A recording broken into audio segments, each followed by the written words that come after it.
heck it's doing. Well, hey everybody, and welcome to another live of Guerrilla Publishing. And I know it has been a while. I'd like to thank you so much for being here. It is an honor to be back. I am sorry that we've not published on Guerrilla Publishing as much lately. We are working on some massively huge stories for Guerrilla Publishing to give you the quality of videos that you have grown to expect. But in order to do that, in order to give you the high quality videos that you have come to expect on a Guerrilla Publishing video, and we strive for excellence, those stories take time. And that is where I think it's important for just a second before I jump into this huge news. As people come into this thing, I got a big story for you. But there's a huge difference in auditing and in investigating and doing journalistic activities there. Auditing is easy. You got to walk around the building. Not easy. It's not. That's a misstatement.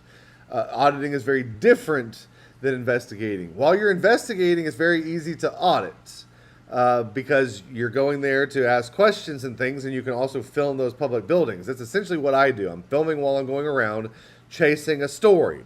And I have been chasing a bunch of stories, and that leads me to this one right here. All right, all y'all are asking for Scott Walters updates and all those things. We'll get to the updates at the end. I'm going to jump into the content. I don't want this to be clickbait. Here is what it is. All right, Sequoyah County, Oklahoma. All right, and a lot of these counties across the state of Oklahoma and across really the country, the counties have a 911 call center where all the 911 calls for all the police agencies are routed there, and then those dispatchers route out the various agencies. So, as you know, those agencies work on grants and our tax money, and they charge in Sequoyah County's instance, they charge every resident of Sequoyah County money every month on their phone bill to fund the 911 operations. It isn't enough money to fund the operations. Why? Because, well, it's government, and government doesn't like to operate inside of a budget. Well, the 911 call center in Sequoyah County has been operated by a gentleman named David Slaughter, and you cannot make up that last name. The guy's last name is Slaughter, and no offense to anybody that has the last name Slaughter. It's a fine last name. I got no issues with the last name, but in this particular instance, David's career seems to be about slaughtered when it comes to his job at the 911 call center. Why?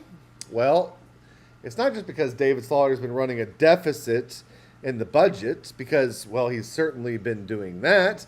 I pulled the accounting numbers for the 911 call center.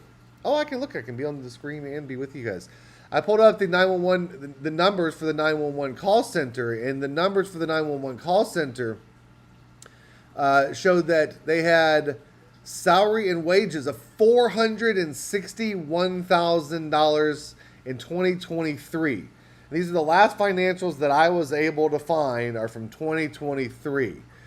They had employee benefits of $128,448. That's about 25%. That's a lot.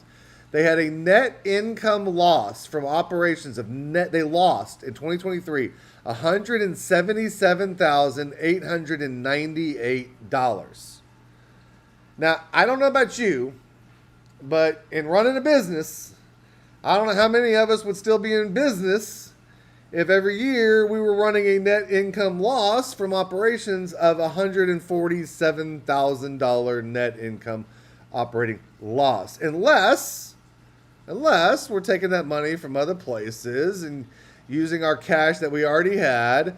And that's exactly what they were doing in this instance. They used $91,976 to cover their budget shortfall. We're going to get into why their budget's shortfalling here in just a second, because that's the fun part of this, right?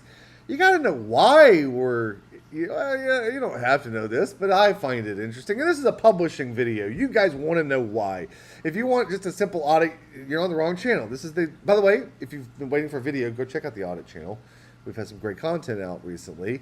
The last 3 videos were edited by yours truly. You got to go check them out and let me know what you think. The first 3 videos I've ever edited and we've published. So, wow, that was an amazing experience. And I'm sorry I've not been able to get a publishing video out. Lee's working on a publishing video that's going to be out soon, and we're working on some big stories. But let's jump back into this one. So, they lost money. No big deal. Governments lose money all the time. And you know, we're kind of used to that. And, you know, it is what it is. Except they're not only losing money, but they're doing other things. Like, they're doing this... let's see if I can move this thing around. I struggle with this this program. Oops, that's me I'm moving around. All right, I'm not going to touch that anymore. We're going to take that one away.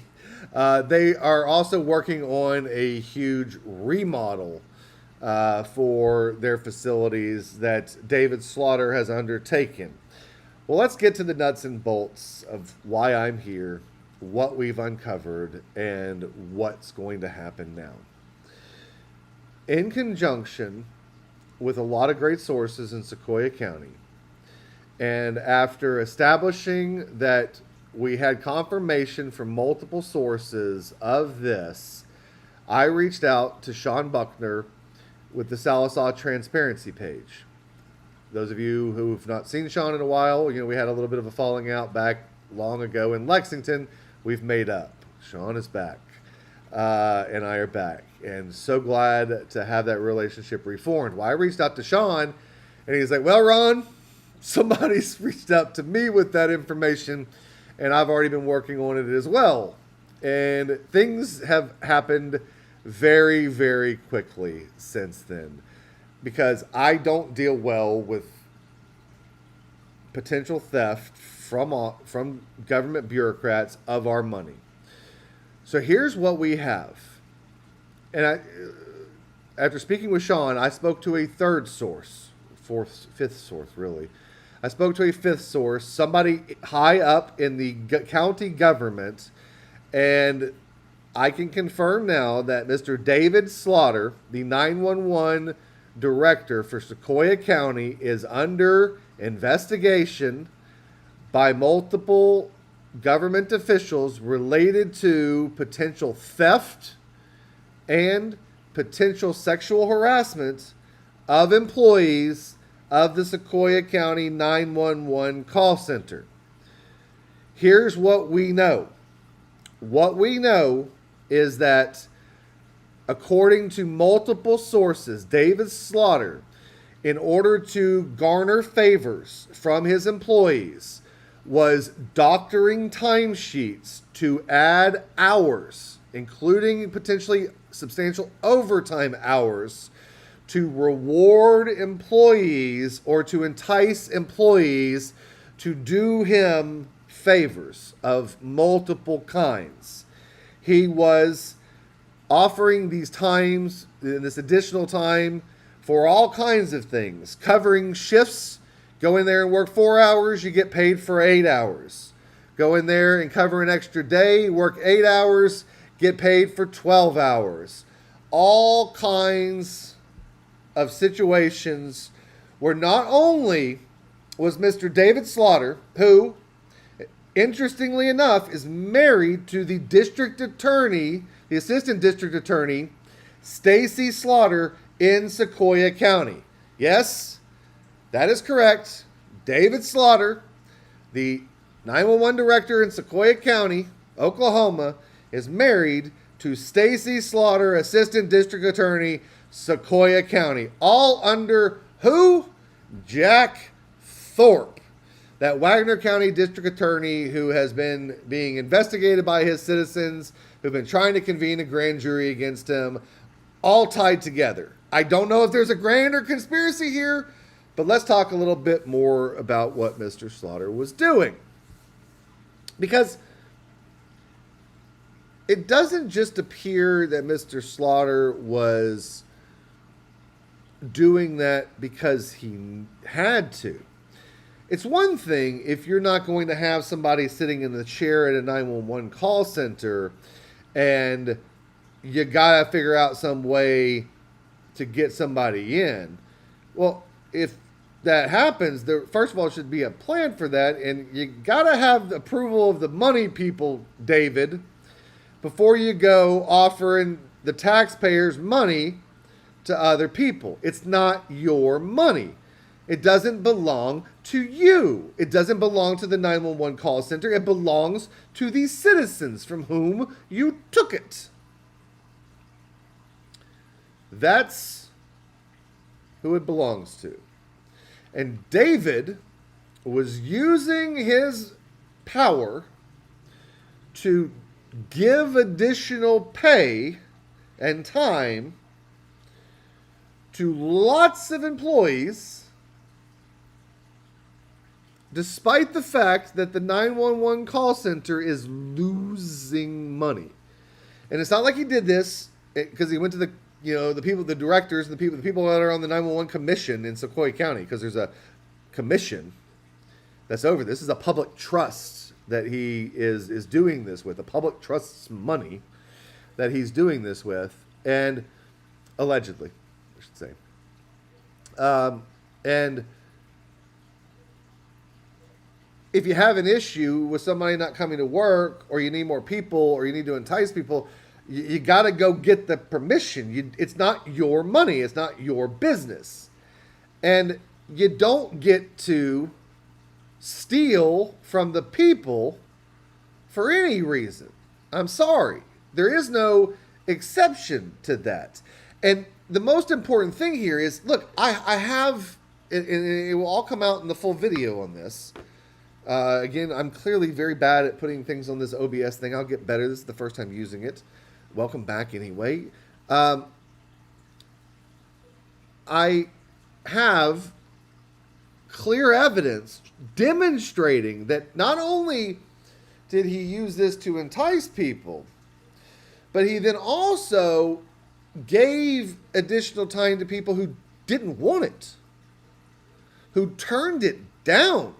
He says, hey, you worked this many hours, I'm going to give you this many. I have evidence to establish that he told them unequivocally that he would doctor their payroll records to give it to them anyway.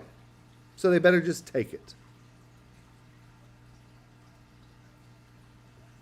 That's what's going on at the Sequoyah County 911 Center, according to multiple sources. And let me just add that after this all came to be, the case has been working for some time, and we've been working this for some time. I don't do a story unless I have some kind of documentary or physical evidence to confirm it, and I can confirm that that is real. I don't trust one source. I want multiple sources, and I don't run with something until I have multiple sources on something. Now, I might go investigate something, but I certainly don't publish about it until I have multiple sources, because that would be unethical and improper. So I make sure that I have multiple confirmed sources of the information, and that those sources, based on my best judgment and opinion, are valid and truthful sources. And I have that here more than I've had things and a lot of other things that we've investigated, and it's bad. And not only did Mr. David Slaughter, who is married to Stacey Slaughter, the district attorney, assistant district attorney in Sequoyah County, allegedly do this regarding to time and pay, and God knows who knows what. We're now going to get into all of this stuff. But there are other allegations that we're going to talk about here in just a second. But after this came to our attention and we were able to confirm that stuff, I had a conversation today and learned that about Sean Buckner with Southside Transparency working on this. And in speaking with some government officials that I spoke to, I offered them, without them knowing what evidence I have, I said, I have him in what I believe to be a really bad situation and have the evidence necessary to do something about it. And I offered to send them this evidence in the event that they felt that they did not have enough already with what they apparently had come up with since they talked to Sean earlier today. And I was advised that no, they have substantial things now as well, and they are going to be working on that, and an emergency meeting is going to be called if Mr. Slaughter does not resign. That is my understanding of where things are right now. Where things will go, only we'll find out as the hours pass through and the grains pass through the hourglass, the sand does. We'll figure it out. I don't know. I'm very interested to find out. But Mr. Slaughter was also apparently sending some, let's say, inappropriate text messages to female employees inquiring about sensitive body parts and making other crude comments which were highly suggestive of the nature that your boss shouldn't be sending you, especially a boss who's married to, well, anybody, but in this case, the Assistant District Attorney for Sequoyah County. So, David, oops, I guess. So there you have it, folks. If you were tuning in just for that, that's what I got. There will be a lot to come. We will be following up on that. It is my understanding that they're going to take immediate action. We'll see what happens. We'll see what plays out. Hey, the man is innocent until proven guilty. My source, the information I have, I fully believe and have vetted the sources, but we'll let the courts decide whether what, if anything, he's done is illegal.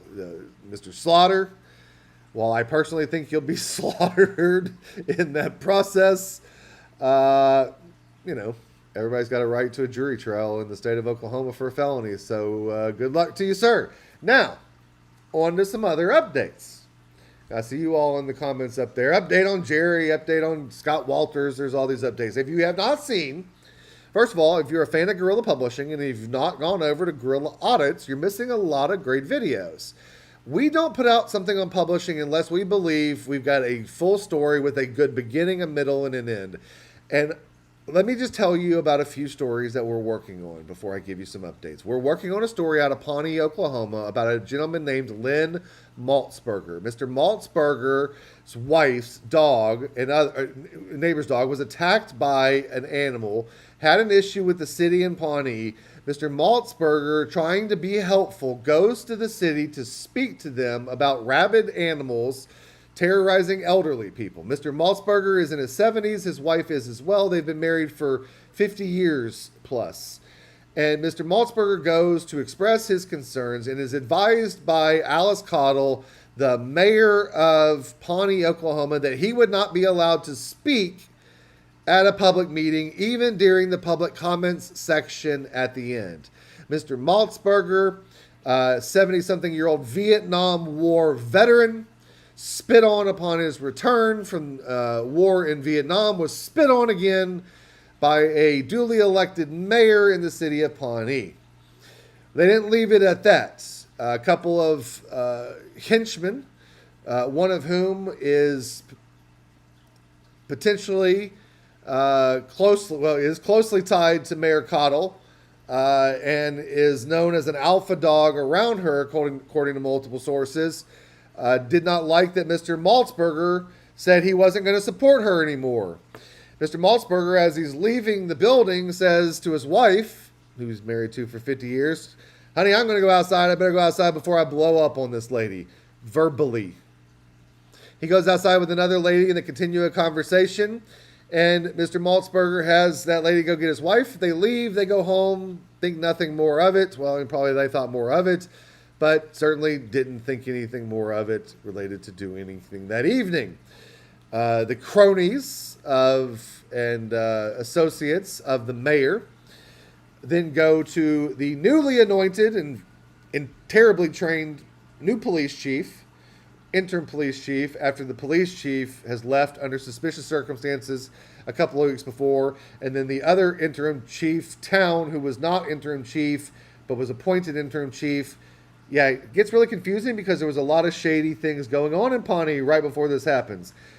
Long story short, Mr. Maltzberger ends up with his door knocked in, his house raided, because two cronies of the city, without that officer talking to anybody that Mr. Maltzberger was actually speaking to, raided his house saying he threatened to blow up City Hall. Took all of his guns, arrested him, and then arrested his wife for Mr. Maltzberger, a Vietnam War veteran's medical marijuana remnants from when he had a medical license when he tried medical marijuana to treat his chronic back issues. Miss Maltzberger was held overnight on no bail. I went over there to see what the heck was going on, and since that happened, things have blown up, and we will continue to explore the Maltzberger story and saga as we get him justice in Pawnee.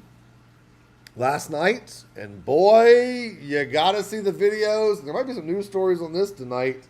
News at 6, news at 9, news at whatever. Check out your news channels. Because Ron and Lee went to Oilton, Oklahoma last night to help save a police officer's job. All of you probably that like this channel have seen the video about former Oilton Police Chief Carl Stout, a man I favorably call Peanut Butter Cup. And if you don't know why I call him Peanut Butter Cup, you really should go watch that Oilton Most Corrupt Cop in America video. It's a doozy. Well, in that video, you're going to see a police officer who turns out to, in the future, be Chief John Heffley of Oilton, Oklahoma. You'll see John smiling as I'm redressing my issues with my grievances with government in exercise of my First Amendment rights, following Mr. Carl Stout, police chief at the time, around outside, speaking with him, at him.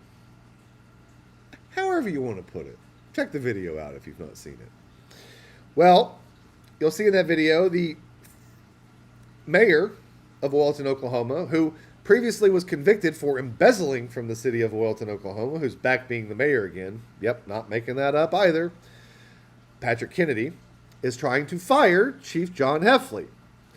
I got word of that because I posted about Pawnee, and everybody out in Oilton, which is not far from Pawnee, saw that. And I mean, my inbox was flooded.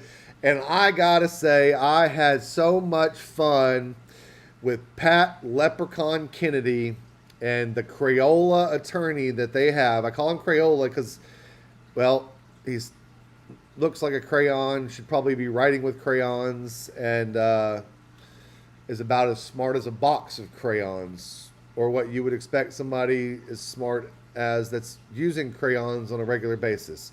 I imagine their city attorney at his office at Rosenstein, Fisk, and Ringgold writing with crayons. That's what I imagine. He is an absolute moron. But anyway, Patrick Kennedy is intimidating people. He is intimidating city council members, and he's trying to intimidate the police department. Apparently, after I enjoyed myself following Mr. Kennedy around during the non-public portions of the meeting, redressing my grievances with government, he, on multiple occasions, sought refuge from police officers of the Oilton Police Department, of whom he was trying to fire their chief that night. Interestingly, and most likely because I wasn't breaking any laws, he didn't receive any assistance. Well, I received news today that Mr. Patrick Kennedy called the Creek County Sheriff's Department to try to get me arrested. And I have the call log from the Creek County Sheriff's Department, and I'm working on getting the 911 call from the Creek County Sheriff's Department. And the Creek County Sheriff's Department rolled out there, didn't even talk to me. Congratulations, great job, Creek County Sheriff's Department. I already sent you an email asking for this stuff and thanked you for not even bothering my time with Pat the Leprechaun Kennedy's nonsense. I imagine what happened was they rolled up, saw 12 officers there in support of John Heffley, said, "What's up?" And those officers said, "Yeah, Durbin's here supporting the chief." And those cops, sheriff's department officers said, deputies said, "Peace out. Let Durbin be Durbin." And we appreciate that. And see, it's not always negative. I will go fight for a police officer anytime. So that's what's going on. I went on a lot of recent audits and had a lot of fun. Apparently, I made a comment about somebody being skittish of cops and that offended them. I apologize. I'm skittish of cops. I don't think there's any shame in that. But if anybody thought I was trying to shame anybody with that, I'm scared as heck of cops killing me. And I don't like interacting with cops. And in fact, I was really enjoying myself with those cops last night. We were laughing about the fact that I told them directly, I was like, you know what? I was like, no offense to you guys. I was like, but I like controlled interactions with you guys, which is why I don't speed and try to follow all traffic laws. Because I don't want to deal with a cop unless I'm absolutely the one who is there to engage in some kind of activity where I am willing to accept the fact that a cop might show up, like redressing my issues with grievances with government. Otherwise, I don't want cops behind me pulling me over unexpectedly. Not because I'm doing anything wrong. I just don't particularly like police. It's not personal. I don't think anybody likes the hall monitor. I don't think there's any shame in that either. So anyway, I just wanted to throw that out there before moving on to the Scott Walters saga. Scott Walters, officer in Lexington. You know, they canceled my court date last minute, and they've tried to demand that I return tomorrow, actually, to court without giving me any opportunity or notice, and without giving, as they promised me, a chance to work out a date when I can return 8 hours plus back down to Mississippi. I have not been able to get a hold of the Lexington city prosecutor, a woman named Hamer. If you want to look up Hamer, her name is, let's see what her name is. I'll just give you this information. Maybe y'all can help me get a hold of her. Because look, they say that I should be able to get a hold of her and that it's my fault I can't get a hold of her. I've been reaching out to this woman for a year. Every possible way I have tried to reach out to her. And so her name is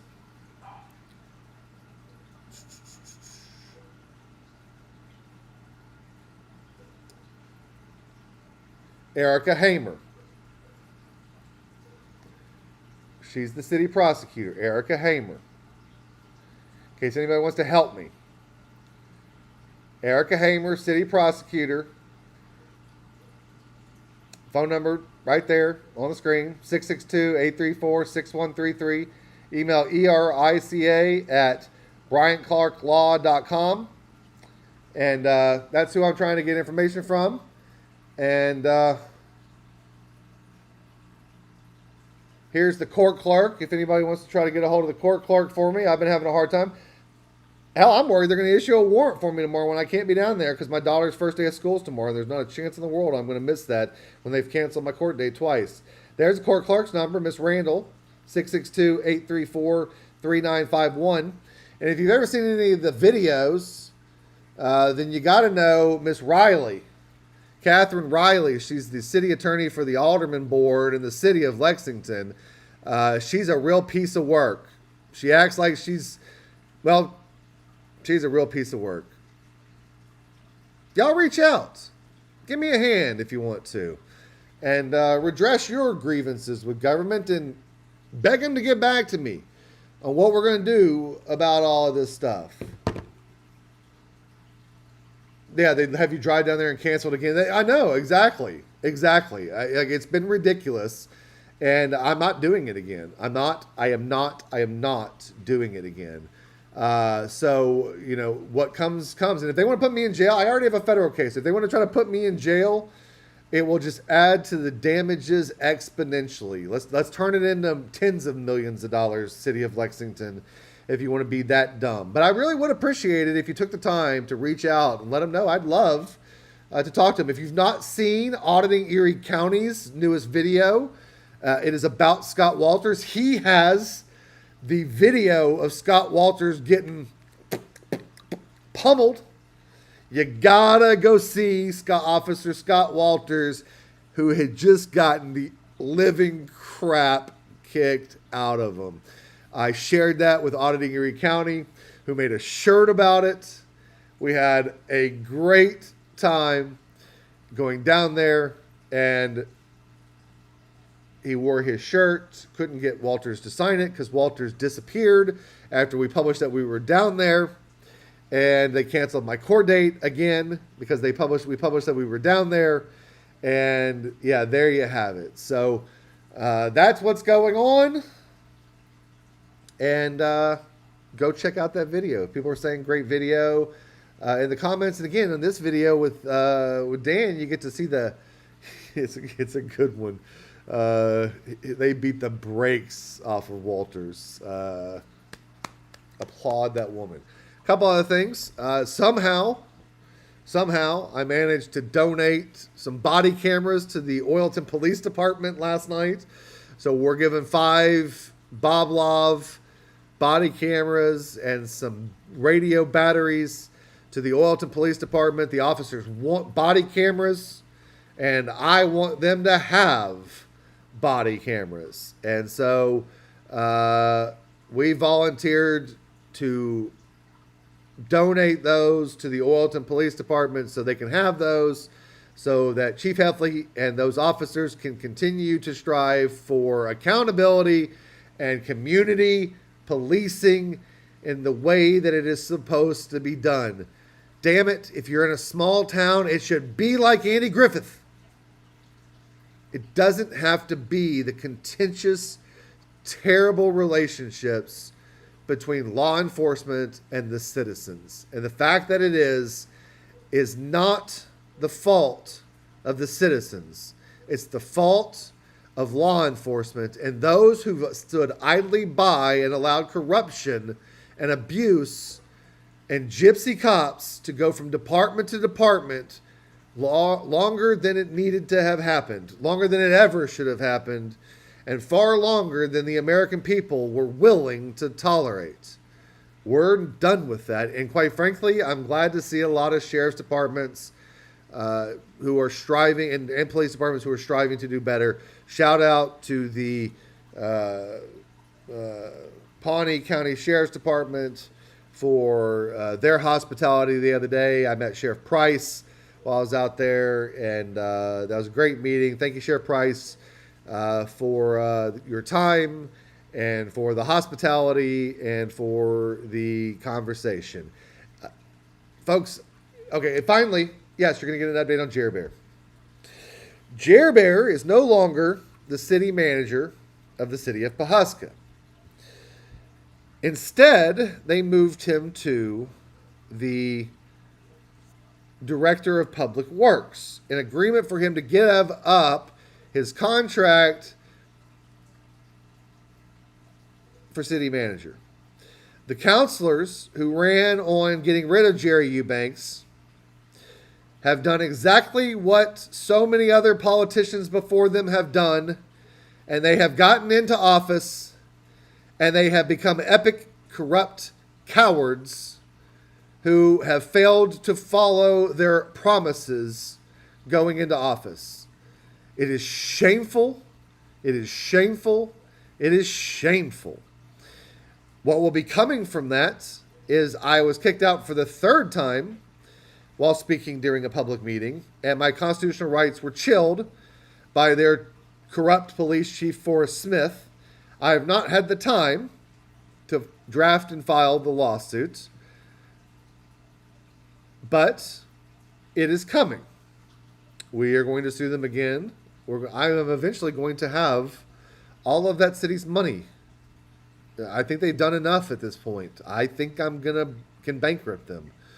And I don't know what we're going to do once I do that, but we're going to put some trust over the city and figure out some way that the people of Pawhuska can be run and treated the way that they need to be treated by their elected officials. It is shameful what's happening in Pawhuska. The fact that Eubanks is not completely out on his butt. The thief that he is, it is mind-boggling. But you got Pat Leprechaun Kennedy, mayor of Oilton, who was convicted of felony embezzlement and got himself back in office. I don't know if that's Oklahoma. I mean, I know corruption's everywhere. Mississippi's corrupt as ever living heck. I don't know. It's bad, folks. It's bad. And, you know, I see all these politicians talking about we're going to do this on the state level, this on the state level. How are we going to get citizens clean drinking water in these small towns? How are we going to get them policing in a cost-effective and sustainable way? How are we going to maintain roads and plumbing and schools and all of those things in these rural communities when we're putting nothing into them? We set up these communities in a time of more economic prosperity and where money was flowing, and we built water treatment facilities and set out the infrastructure, and now there's none of that money, and these infrastructures decline over time as does anything, and we've done nothing to have a plan for what to do to be able to afford to replace them. And now all of these citizens are struggling with high electric bills and water that doesn't work, and when it does, you can't trust it, and yet we're distracted by what's on the TV of the superintendent during an executive session that gets all of this news coverage as citizens in Oilton drink brown water, if they have water at all. And citizens in Pawhuska can't get their sewers to work because they've got a corrupt city manager who's fleecing the city every chance he gets.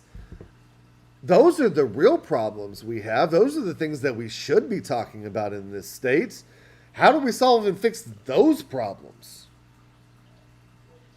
How do we stop corrupt politicians like the mayor in, I don't want to call them corrupt, but how do we stop politicians like the mayor in Tulsa giving away taxpayers' money like it's candy? We're going to pay for homeless to live in apartments for a year. Here, have some of our money. We didn't earn it. Mayor Nichols, you didn't earn it. Based on what some of your colleagues say, you didn't do a whole lot when you were in the legislature. Why are you giving away all our money now? Oh, because you were a Democrat and couldn't get anything done when you were in the legislature. Makes sense. Well, let's give away money to homeless and put them in apartments and fund programs through our cronies who are going to siphon off most of it from managing the program, because that's what happens in Tulsa. And that's what's going on across the map. You're being robbed blind locally and statewide. Locally hurts more. And if we could get you to focus on that a little more, which I think is really starting to be a wave, and I'm excited, then we got a chance here. I don't know. I'm just going to keep fighting and keep doing what I do. And as a final thing before I jump off, you're going to see some news in the coming days about a very big arrest. I cannot talk about it, but a very big arrest is coming. I am very excited. It is not mine that I know of. But a very big arrest is coming of a very bad individual. I am going to wait to say anything more until I get the call that this person is being booked into the jail. It should be coming anytime. I would hope in the next coming couple of weeks at most. But I know that the I's are getting dotted, the T's are getting crossed, and it's big. And it's big for so many people. I'm so happy to be doing this stuff. I love doing this stuff. You guys are amazing. I know I tease you. I got to tease you. It's something I've talked about before, but I'm not going to get back into it now. It's awesome. With that said, I really appreciate your support. The likes, the shares certainly help. The donations really help. The super chats really help. It is a lot of money going around this state. This is a losing money venture, and we really appreciate all of your support. Memberships are also huge, and we're really working on having consistent videos on the Audit channel, and we're going to have a slew of videos coming out on the publishing channel. All of the big stories are coming to fruition, and we got a whole bunch of stories, and we think that the flow is going to be better, but we just decided to dump all of the content that was like the audit kind of content off of that channel, only give you the highest quality content over there. So you got to be patient with us over there. But if you're funding and supporting us through that, you're supporting everything that you see me doing. And I assure you, I am not doing it to get rich. I am doing it because every day more people reach out to me. And I would just say, as a final thought, folks, if you're going to reach out to me, I need the who, what, where, when, how, and why in as short as possible of an explanation to Ron at guerrillaarmy.com. That's GUERRILLAARMY.com. Use ChatGPT. Make sure it knows. Ask it. Am I giving them enough information? Use Grok. It's free. They're free. Use them. I need substance, short information. I can't go chasing all of the rabbits. And folks, if I didn't get back to you the first time you messaged me, if it's that big a deal, try again. Somebody asked for Drunk Judge Holmes. We're not going to get into any more tonight. There is more things coming on that. And my federal lawsuit against the Oklahoma Bar Association, which I filed. Well, I didn't file. Some lawyers filed for me a couple of weeks ago. So I'm suing the Oklahoma Bar Association to unsuspend my license, of which I've still never had a hearing from the Supreme Court to give me a full hearing on this. I got some other motions that are about to be filed, some interesting things happening, all that. That's a whole other update video. You all stay blessed. Keep the support coming. Keep the tips coming. And remember, if you want to be confidential, all you have to say is, I want to remain confidential. As you noticed tonight, I didn't reveal a single source of anything, and yet I'll bet Mr. Slaughter is having a very bad night. Mr. Slaughter, I sure hope to see you soon at the Sequoyah County Jail. Signing off. Stay safe out.